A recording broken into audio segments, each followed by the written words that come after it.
И така ние сме си тук на океанчето, много е хубаво. Малко бръсни вятър, ама иначе е много добре. Какво ще кажеш, Наро? Какво? Ами към който изпратим това видео.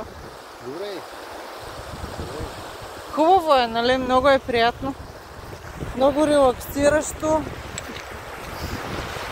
А е тук това мини водопадче, което се формира зад нас.